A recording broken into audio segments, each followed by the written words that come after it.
Os irmãos com a paz do Senhor. Amém. Uma alegria aqui em Cravinhos essa noite. Fiquei muito feliz quando o pastor Ricardo me fez o convite. A princípio eu achei que era uma brincadeira, porque amigos de muitas datas acabam brincando. Mas depois que ele falou que era sério, aí eu fui orar e jejuar, porque pregar aqui não é fácil. Eu estou me sentindo aqui um leão numa cova cheia de Daniéis. Entenderam aí? Não é um Daniel na cova dos leões, eu estou me sentindo um leãozinho perto de um monte de Daniéis aqui, que são homens de Deus. Muito feliz de estar aqui e eu prometo ser fiel naquilo que Jesus já colocou no meu coração para entregar a essa linda igreja. Antes, porém, eu queria aqui cumprimentar o prefeito da cidade, Sua Excelência. É prefeito Boi mesmo? Eu não memorizei o nome. Seu prefeito José Carlos, muito obrigado pela sua presença aqui. Então, hoje nós temos duas autoridades aqui, uma do Executivo e uma do Legislativo. Cravinhos é uma cidade bonita, aqui na nossa linda região de Ribeirão Preto. E se precisar de alguma coisa lá de Brasília, Jesus é o caminho até o meu gabinete, mas o pedágio é o pastor Ricardo. Entendeu, senhor prefeito? Se precisar de qualquer coisa, é só falar com o Ricardo, ele tem o meu contato, e vai ser uma honra receber ele lá em Brasília, quando o senhor estiver. Feliz demais da conta de ver aqui o meu líder, pastor Marcos Belizani. Está gordinho. Marta, que a ração está boa lá, né? Também mococa, né? Que negócio aqui. Muito feliz, Marcos, de te ver aqui. Acho que durante a pregação eu tenho muita coisa para contar dos áureos anos, né, da minha juventude aqui nessa região. E boa parte do que eu sei, eu aprendi com o pastor Marcos Belizani. É uma honra ter nascido na geração de vocês. Uma honra. Uma honra ter nascido na geração do pastor Ricardo e do pastor Marcos. Quisera eu chegar aos pés dos senhores, né? Como pregadores, como homens que inspiraram a minha geração. Eu estou muito honrado de estar com vocês aqui. Deus abençoe. E também, só terminar, fiquei feliz de ver aqui o Marcelo Alegria. O nome dele é esse, Marcelo Alegria. Dá para entender o porquê, não?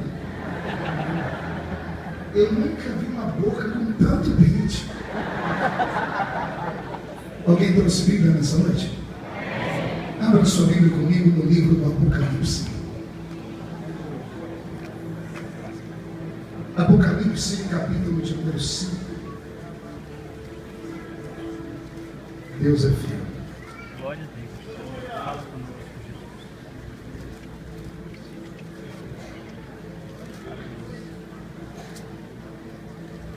Eu também estou acompanhando aqui o Robson, que é o meu tangedor, que está ali, o Wagner, que está em algum lugar, e o meu cunhado, o Elton, está lá fora. Minha equipe. Apocalipse 5, quem encontrou, diga amém. Amém. E vi na mão direita daquele que estava sentado no trono um livro, escrito por dentro e por fora, de todo ele selado com 7 selos. Vi também um anjo forte que proclamava com grande voz: quem é digno de abrir o livro e de lhe desatar os seus selos? Ora, nem no céu, nem sobre a terra, nem debaixo da terra, ninguém podia abrir o livro e nem mesmo olhar para ele. E eu chorava muito, porque ninguém foi encontrado digno de abrir o livro, nem mesmo de olhar para ele. Todavia, um dos anciãos me disse: não chores, eis aqui o leão da tribo de Judá, a raiz de Davi, que venceu para abrir o livro e os seus 7 selos. E a igreja diz amém? Amém. Incline a sua cabeça por um minutinho. Vou pedir a sua sonoplasta para voltar o agudo do jeito que estava, por favor, tá bom? Feche os olhos. Senhor meu Deus, eu te exalto, eu te glorifico, porque estamos no meio de semana e a sua igreja aqui está reunida. Ninguém veio passear e ninguém veio fazer outra coisa a não ser receber do céu uma linda revelação. O Senhor falou ao anjo dessa igreja sobre essas 4 semanas. E eu tenho a plena convicção de que, na medida em que essas quintas-feiras forem acontecendo, o Senhor vai mudar o ambiente e os céus da cidade de Cravinhos e de toda a região. Senhor, antes que eu comece a ministrar a sua palavra, eu lhe faço 2 pedidos. O primeiro é que o Senhor cerque esta linda igreja com a sua presença. E num raio de 5 quilômetros, onde houver um demônio alojado, me dou a esses demônios segundos para sumirem daqui, porque se não sumirem, serão queimados pelo poder da sua glória, que aqui será derramado. O segundo pedido é que o Senhor abra os céus sobre esta igreja nesta noite. Que os anjos desçam sobre nós, que venham anjos de fogo, que eles desçam trazendo brasas de fogo tiradas do seu altar, que esparramem essas brasas entre nós, e onde houver um crente cheio do Espírito Santo, toque neles nesta noite, Senhor, e fala conosco profundamente, em nome de Jesus, seu Filho, e toda a igreja diz amém. Graças a Deus. Querida igreja, noiva do Cordeiro, simpatizantes da nossa fé, amigos que vieram de perto, de longe, autoridades constituídas, eu ministro o Evangelho de Cristo desde criança. Também é verdade que quando criança eu não ministrava com a bagagem da igreja, mas a fome e a paixão por Deus foi plantada no meu coração desde criança. Eu me lembro que a primeira vez que peguei o microfone para pregar na vida, como cristão, como crente, eu tinha 13 anos de idade. E de lá para cá tomei gosto pelo microfone. Hoje eu estou com 42 anos, com cara de 50, um corpinho de 60. Isso aí que não é você. Mas esses últimos anos eu venho avaliando e relembrando, porque eu acho que essa é a maior riqueza que o homem tem, as suas memórias. E eu procurei na minha memória a lembrança de um culto, desde a minha infância até hoje, que Jesus tivesse faltado à reunião. E não encontrei nenhum. Bom, pelo menos um irmão do glória. Eu vou melhorar a sentença. Eu quis dizer que desde criança até hoje eu não me lembro de um culto onde Jesus tenha sequer chegado atrasado à reunião. Às vezes, por motivo de força maior, nós somos obrigados a chegar no culto depois que ele começa. Às vezes, somos obrigados a ir embora antes que ele termine. Mas Jesus nunca fez isso. Ele sempre chega quando o primeiro crente chega. Só vai embora quando o último crente vai embora. Isso quando ele não encontra meia dúzia daqueles crentes maluquinhos que gostam de fazer hora extra na igreja. Porque quando ele encontra, ele fica com eles também. Ele deixou na sua palavra uma promessa. Ele disse: esta é a minha igreja, e as portas do inferno não prevalecerão contra ela. Quem pertence a esta igreja pode dar um sonoro grito de glória. Perfeito. Vamos aqui hoje a música. O livro do Apocalipse é um dos livros mais lindos da Bíblia. Todavia, é um dos livros menos lidos da Bíblia. Não por falta de curiosidade, às vezes por medo mesmo. A geração nova é uma geração que tem dificuldade com conhecimento da revelação da palavra. Eu disse agora há pouco que eu tive aonde nasceu uma geração desses homens que estão em retaguarda, porque na nossa geração havia fome, havia sede do conhecimento de Deus. E a gente cavava com pouco que tínhamos, quase nada de subsídios, não havia internet, não havia Google, não havia hoje tudo que nós temos. E a gente buscava o conhecimento dos mais velhos, daqueles que estavam na igreja há mais tempo. E aprendíamos meio que aos trancos e barrancos, mas aprendíamos. E tudo isso ficou guardado dentro de nós. O Apocalipse era um livro que nós debatíamos. Era um livro que sempre colocávamos em gincanas.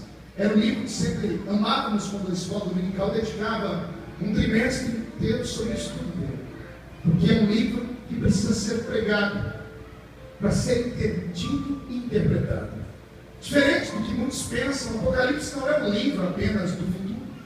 Não é um livro das revelações que ainda estão para acontecer. Quando Jesus levou João Batista, ou melhor, João apóstolo, até as pairagens do céu, ele disse para ele o que ele devia fazer com as revelações. O Senhor disse: tudo que você vê, escreve. E escreve sobre as coisas que eram, sobre as que são e as que hão de acontecer. Então o livro do Apocalipse é uma mistura do passado de João, do presente de João e do futuro depois dele, que pode englobar o nosso, de tudo que ainda vem pela frente. Então, o Apocalipse é um resumo do passado, do presente e do futuro. Isso na mente humana, porque a mente humana ela é limitada pelo tempo e pelo espaço, mas a mente do nosso Deus não conhece limite. Para Deus, passado, presente e futuro tudo se mistura. Por exemplo, nesse momento, Deus pode estar olhando para você e vendo você ser gerado no ventre da sua mãe agora. Como Ele pode estar vendo você sendo sepultado. Como Ele pode estar vendo você sendo arrebatado agora. Porque para Deus não há limite de Deus. A mente de Deus ela é sapiente. Ou seja, ela tem todo o conhecimento de todas as coisas. O Apocalipse, como eu disse, é o livro das revelações. E pelo que eu leio logo no início dele, Deus fez uma ressalva falando com João. E eu até entendo, depois de conhecer um pouco da Bíblia, você vê que a ordem que Jesus dá a João, ela é imperativa. Ele diz, tudo que você vê, escreve. Tudo que você vê é para fazer o que, igreja? Tudo que você vê? Pergunte ao irmão do seu lado, por quê? Não seria automático que as pessoas passassem o conhecimento? Mas é que, para levar ao céu e mostrar o céu para alguém, Jesus, Ele limitou o número de pessoas. Somente 2 homens do Novo Testamento foram ao céu. Um era pastor de igreja. Além de ser pastor de igreja, era um intelectual, era advogado, tinha uma cabeça gigante, maior do que a minha, do Marcelo Alegria junto. Ele era um sábio. E quando o Senhor levou esse sábio até o céu e mostrou para ele as revelações profundas, o dia que esse sábio resolveu contar em uma igreja, ele plantou inúmeras igrejas, mas ele escolheu a igreja para qual ele ia contar. A igreja de Corinto, bem puderda, era a igreja mais viva de todas as que ele havia plantado. Imagine você, para participar do culto da igreja de Corinto, lá na entrada da porta da igreja tinha um diácono para te dar uma senha. Para dar o quê? Não ouvir? Quer perguntar por quê? Imagine que todos os crentes na igreja tinham dons. E todo mundo era profeta. Então a pessoa pegava assim para saber que hora que ela podia profetizar. Ele chegou até um dia parando no culto e falou assim, gente, calma aí, todo mundo pode profetizar, mas calma, um de cada vez. Imagine você congregar numa igreja onde o Espírito Santo é o comandante. Onde todos os membros são cheios de uma glória extraordinária. Posso até te dar um exemplo, imagine que nós estamos em Corinto agora, amém? De canto de olho esquerdo, olha para quem está aí. É para olhar de canto de olho para virar a cabeça não, você assusta o irmão. Olhou de canto de olho, imagine que esse irmão aí, ele é profeta, com P maiúsculo. O da direita, esse aí tem dom de variedade de línguas. O que está atrás de você agora tem o dom de interpretar as línguas. O que está na frente tem a palavra da ciência, a palavra do conhecimento e da revelação. Se vocês tentarem a cabeça lá no canto de fora, tem alguém ali que tem o dom de discernir os espíritos que estão no culto. E do outro lado tem alguém que não tem dom de curar. Ele tem dons, no plural, dons de curar os enfermos. Imagine você habitar num ambiente assim. Eu acho que esse é o sonho de Jesus para todas as igrejas do Brasil. Oxalá a igreja de Corinto, ou a igreja que aqui está em Cravinhos, seja um sinônimo daquela igreja que um dia foi. A igreja de Corinto marcou o seu tempo. A igreja de Cravinhos marca o seu tempo também. Amém? Ao levar Paulo para o céu, quando Paulo foi contar para a igreja, ele começou devagarinho.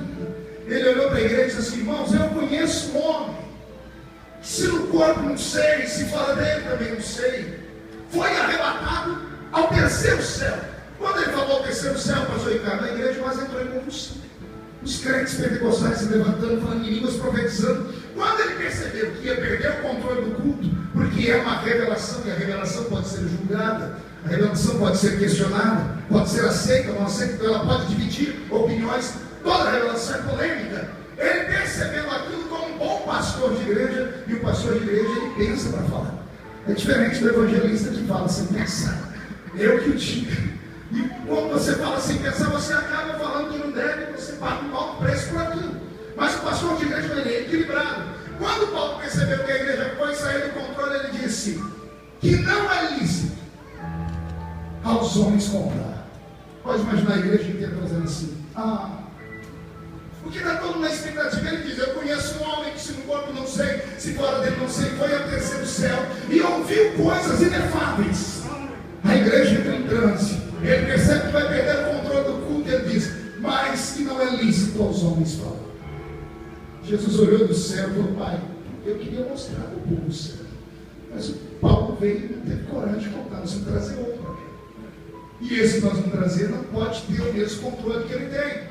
E aí Jesus resolveu levar para o céu o evangelista. E para não ter nenhum tipo de perigo com esse evangelista, para ele não fugir da raia de contar o que ele viu, ao entrar no céu, o Senhor Jesus olhou para ele e disse assim: olha, não há negócio, tudo que você vê é para escrever no livro, porque a igreja do futuro precisará saber das coisas que aqui estão. O livro do Apocalipse, portanto, ele é um resumo do passado, do presente e do futuro. O livro do Apocalipse, ele mostra as pairagens do céu, fala sobre o arrebatamento da igreja, sobre o trono branco, fala sobre os juízos que virão sobre a terra, sobre a eternidade, sobre o milênio, enfim. Mas o capítulo 5 do livro do Apocalipse sempre mexeu comigo. A leitura é linda, a poesia do livro é forte. O que acontece no capítulo 5 do Apocalipse marcaria para sempre o universo. Eu não disse a terra, eu disse o universo. Quando João está em Apocalipse capítulo 5, escrevendo essa história, naquele momento, naquela visão, João não estava no futuro. João foi arrebatado em espírito e erguido a um passado remoto, a um passado anterior a tudo, anterior inclusive à existência da raça humana. A Bíblia Sagrada tem alguns textos que, para ser compreendidos, é só pela fé.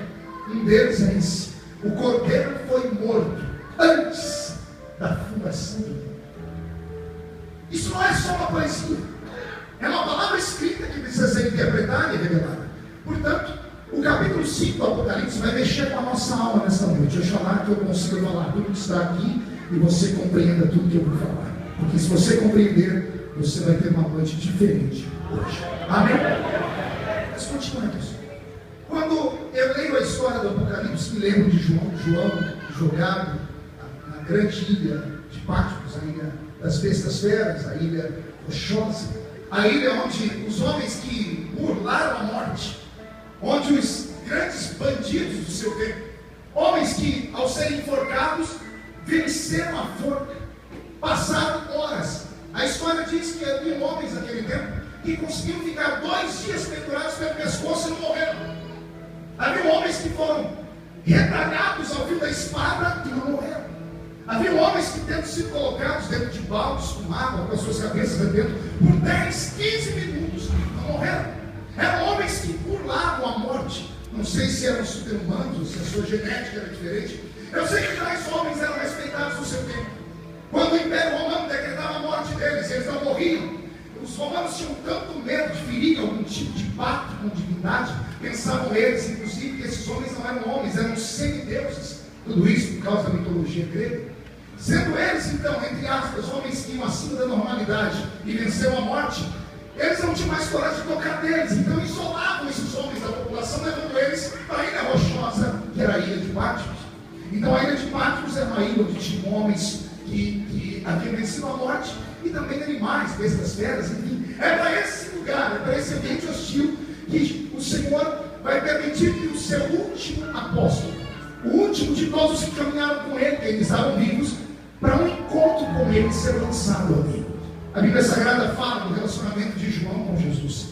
A Bíblia fala que João foi onde nenhum dos outros foi. A Bíblia diz que João tocou Jesus de uma maneira que nenhum dos outros discípulos tocaram. E por isso João recebeu o que nenhum dos outros discípulos receberam. Um dia, a intimidade de João com Jesus mexeu tanto com o colégio apostólico, que os discípulos questionaram Jesus: por que ele?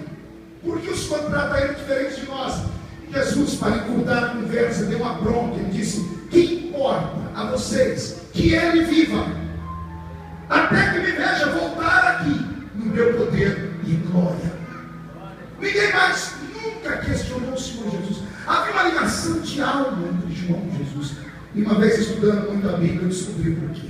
João, no seu tempo, fez o que nenhum dos outros teve coragem de fazer. E quem faz o que ninguém tem coragem de fazer, encontra o que ninguém jamais encontraria. Numa época onde o preconceito era muito maior do que o de hoje, quando 2 homens não se tocavam, João teve a audácia de deitar no ombro de Jesus, não sendo